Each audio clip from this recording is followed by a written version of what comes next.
Hello dear students, मैं हूं आपके साथ P K Sethi, assistant professor geology, government girls college Jaisalmer से।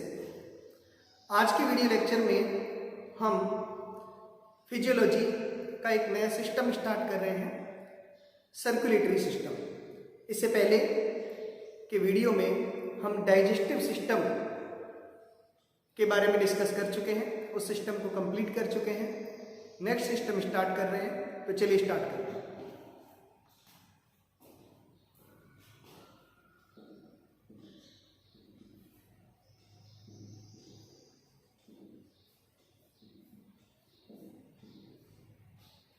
Circulatory system.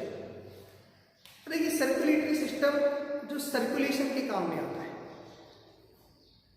सर्कुलेशन मीन्स परिसंचरण के काम में आता है।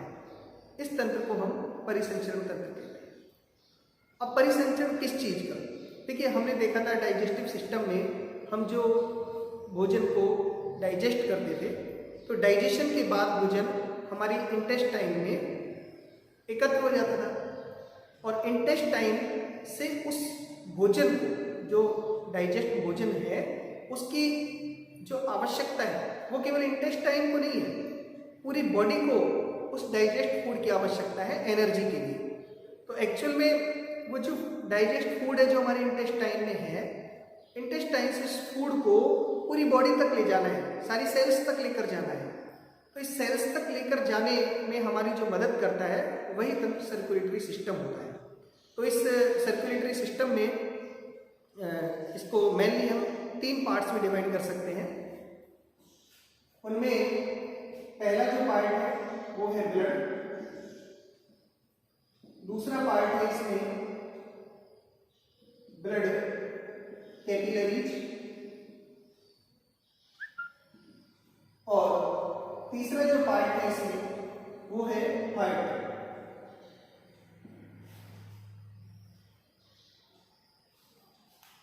तो ये ब्लड सर्कुलेटरी सिस्टम के 3 पार्ट है। इनमें ब्लड तो क्या करता है, जो हमारा डाइजेस्ट फूड है उसे ब्लड लेकर जाता है। किस में होकर लेके जाता है?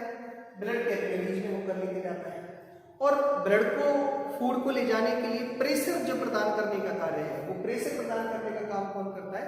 हार्ट करता है। एक्चुअल में हमारा ये जो ब्लड है ये पूरी बॉडी का चक्कर लगाता रहता है, और ये केवल फूड का ही सर्कुलेशन नहीं करता है, ये इसके अलावा गैसों का भी ट्रांसपोर्टेशन करता है, O2 और CO2 का भी। O2 जो हम बाहर से हमारे लंग्स के अंदर लेते हैं, तो लंग्स से O2 को भी पूरी बॉडी की सेल्स तक ले जाने का काम ब्लड करता है, और हमारी जो सेल्स में CO2 बनती है उस CO2 को भी बाहर ले जाने के लिए हेल्प करने का काम जो है वो हमारा ब्लड करता है।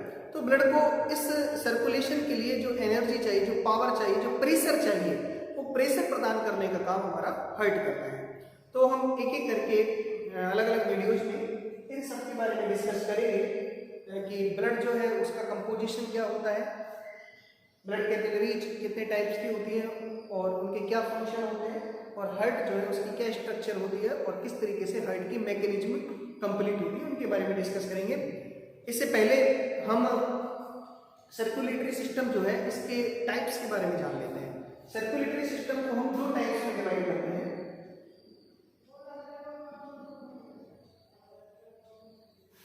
ओपन और closed. First is open. Open circulatory system और क्लोज सर्कुलेटरी सिस्टम जो है, इनमें क्या डिफरेंस है? देखिए, क्लोज सर्कुलेटरी सिस्टम में ब्लड जो होता है वो बंद और सुविकसित रक्त वाहिनियों में बहता है। जैसे हम देखते हैं कि हमारा जो ब्लड है वो हमारी वेन, आर्टरी में बहता है, धमनी और शिराओं में, तो बंद नलिकाओं में बहता है हमारा जो ब्लड होता है। ठीक है, तो इट मीन्स हमारे अंदर कौन सा सर्कुलेटरी सिस्टम है? क्लोज सर्कुलेटरी सिस्टम है। और कुछ जीवों में जो ब्लड है वो बंद और सुविकसित रक्त वाहिनियों में नहीं बहता है। ऐसे सर्कुलेटरी सिस्टम को हम क्या कहते हैं? ओपन। ठीक है, तो ओपन सर्कुलेटरी सिस्टम है, ये मेनली पाया जाता है आर्थ्रोपोडा फाइलम में।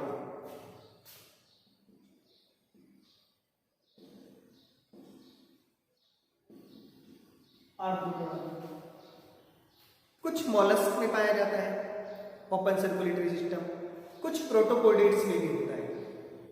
क्लोज सर्कुलेटरी सिस्टम की बात करें तो ये एनेलिडा में होता है और कॉर्डेटा में होता है। ओके, ये आर्थ्रोपोडा हो गया और मोस्टली मॉलस्क। ठीक है, आर्थ्रोपोडा और मोस्टली मॉलस्क में ओपन हो गया, क्लोज जो है वो एनेलिडा में हो गया और कॉर्डेट्स में हो गया। मोस्टली कॉर्डेट्स में क्लोज सर्कुलेटरी सिस्टम पाया जाता है। तो ये डिफरेंस जो है।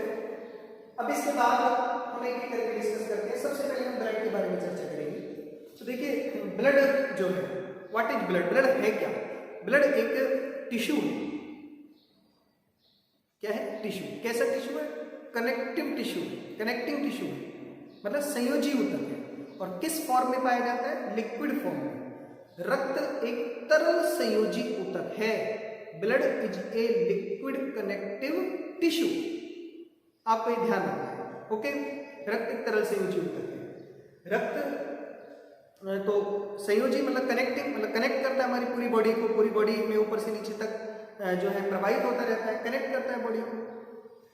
ब्लड के अलावा हमारे जो बोन्स वगैरह होती हैं वो भी हमारी एक कनेक्टिंग टिश्यू ही है। लेकिन वो कैसे फॉर्म में होती है? सॉलिड फॉर्म में होती है। और ये कैसे फॉर्म में है? लिक्विड फॉर्म में होता है। हमारा जो ब्लड है इसको हम दो पार्ट में डिवाइड करते हैं। ब्लड के दो पार्ट कौन कौन से होते हैं? इसका एक भाग तो होता है प्लाज्मा और इसका सेकंड जो भाग होता है वो होता है ब्लड कार्पसल्स। प्लाज्मा और ब्लड कार्पसल्स मतलब रक्त कणिकाएं, दो भाग होते हैं। इनमें से प्लाज्मा का पोर्शन ज्यादा होता है, लगभग 55%, और ये होती है लगभग 45%। प्लाज्मा ही एक्चुअल में ब्लड का लिक्विड पोर्शन होता है, तरल पार्ट होता है। क्यों होता है? क्योंकि प्लाज्मा में 90% जो है वाटर पाया जाता है, जल पाया जाता है। अब ये जो प्लाज्मा है, अगर हम इसके कंपोजिशन की बात करें तो जैसे मैंने कहा कि प्लाज्मा में मोस्टली तो जल होता है, लेकिन इसके अलावा प्लाज्मा में और भी बहुत सारी चीजें होती हैं। प्लाज्मा में कार्बोहाइड्रेट्स भी होती हैं, प्रोटीन्स भी होती हैं, लिपिड्स भी होती हैं, एक्सक्रीटरी प्रोडक्ट्स भी होते हैं, गैसेज भी होते हैं, आयंस भी होते हैं, बहुत सारी चीज़ें।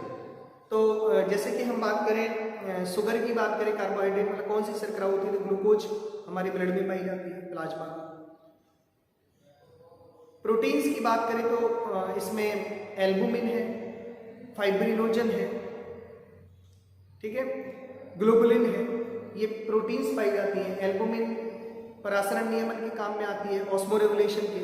ग्लोबुलिन एंटीबॉडी बनाने के काम में आती है, हमें इम्यूनिटी प्रोवाइड करती है। फाइब्रिनोजन ब्लड की क्लॉटिंग में काम आती है, रक्त का थक्का बनाने में। एक्सक्रीटरी प्रोडक्ट यूरिया वगैरह पाए जाते हैं, क्योंकि यूरिया को भी हमारी बॉडी से निकालने का में जो हेल्प करता है वो ब्लड ही करता है। ब्लड ही यूरिया को किडनी तक लेकर आता है, तो यूरिया भी होता है इसमें। इसके अलावा आयन है, जैसे उसमें क्लोराइड आयन है, सोडियम आयन है, पोटेशियम आयन है, बाइकार्बोनेट आयन है, ये भी हमारे प्लाज्मा में पाए जाते हैं। तो इस तरीके से प्लाज्मा में बहुत सारी चीजें होती हैं। ब्लड कार्पसल्स के बारे में बात करें तो हम जानते हैं कि 3 प्रकार की रक्त कणिकाएं ब्लड में पाई जाती हैं। कौन कौन सी होती हैं वो? आरबीसी, डब्ल्यूबीसी और प्लेटलेट्स। ओके, 3 प्रकार की होती हैं। आरबीसी लाल रुधिर कणिकाएं, डब्ल्यूबीसी श्वेत रुधिर कणिकाएं, प्लेटलेट्स जिन्हें हम बिंबाणु या पट्टिकाणु कहते हैं। आरबीसी को एरिथ्रोसाइट भी कहते हैं, प्लेटलेट्स को थ्रोम्बोसाइट्स भी कहते हैं। आरबीसी के बारे में हम डिस्कस करें तो आरबीसी जो है इसका निर्माण हमारी बोन मैरो में होता है, अस्थि मज्जा, ठीक है, बोन मैरो में होता है। 120 डेज 120 दिन का इसका जीवन काल होता है। मरने के बाद हमारे फेफड़ों के नीचे, डायफ्राम फेफड़ों के नीचे वहाँ पर एक स्ट्रक्चर पाई जाती है, प्लीहा, स्प्लीन। तो मृत आरबीसी को का भक्षण जो है उसे नष्ट करने का काम प्लीहा यानी स्प्लीन के द्वारा किया जाता है। अतः स्प्लीन को मृत आरबीसी का कब्रिस्तान भी कहा जाता है। आरबीसी में एक वर्णक होता है, पिगमेंट होता है हीमोग्लोबिन Hb। इस हीमोग्लोबिन के कारण आरबीसी का हमारे ब्लड का कलर लाल होता है। हीमोग्लोबिन के कारण हमारे ब्लड का कलर लाल होता है और ये हीमोग्लोबिन आरबीसी के अंदर पाई जाती है। हीमोग्लोबिन का प्रैक्टिकल भी करते हैं, एस्टिमेशन करते हैं हीमोग्लोबिन का अलग अलग आप लोगों को भी कराया जाएगा प्रैक्टिकल कि हीमोग्लोबिन की जो मात्रा है वो आपके ब्लड में कितनी है। इससे हमें पता चलता है हीमोग्लोबिन अगर कम हो जाता है तो एनीमिया होने की शिकायत होती है, एनीमिया हो सकता है। हीमोग्लोबिन रक्त को लाल तो करता ही है, साथ में गैसों के परिवहन में भी मदद करता है। इसके अलावा आरबीसी के बारे में एक खास बात यह है कि आरबीसी केंद्रक रहित कोशिकाओं का उदाहरण है। मतलब इनमें न्यूक्लियस जो है वो एब्सेंट होता है। अपने आप में बहुत इंपॉर्टेंट बात है, न्यूक्लियस लेस होती है आरबीसी, न्यूक्लियस नहीं होता है इनके अंदर। मेल और फीमेल में इनकी संख्या में वेरिएशन होता है। मेल में इनकी जो नंबर है वो ज़्यादा होती है, फीमेल में कम होती है।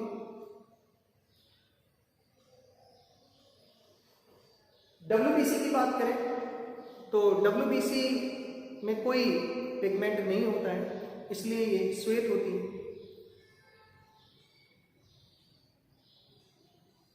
इनको हम 2 टाइप्स में डिवाइड कर सकते हैं, ए ग्रेन्युलोसाइट और ग्रेन्युलोसाइट।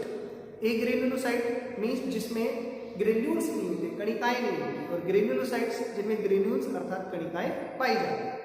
अब ग्रेन्युलोसाइट जो होते हैं इनमें कणिकाएं होती हैं, उन्हें हम 3 टाइप्स में डिवाइड कर सकते हैं, इओसिनोफिल, बेसोफिल एंड न्यूट्रोफिल। और ए ग्रेन्युलोसाइट को भी 2 टाइप में डिवाइड कर सकते हैं, मोनोसाइट और लिम्फोसाइट।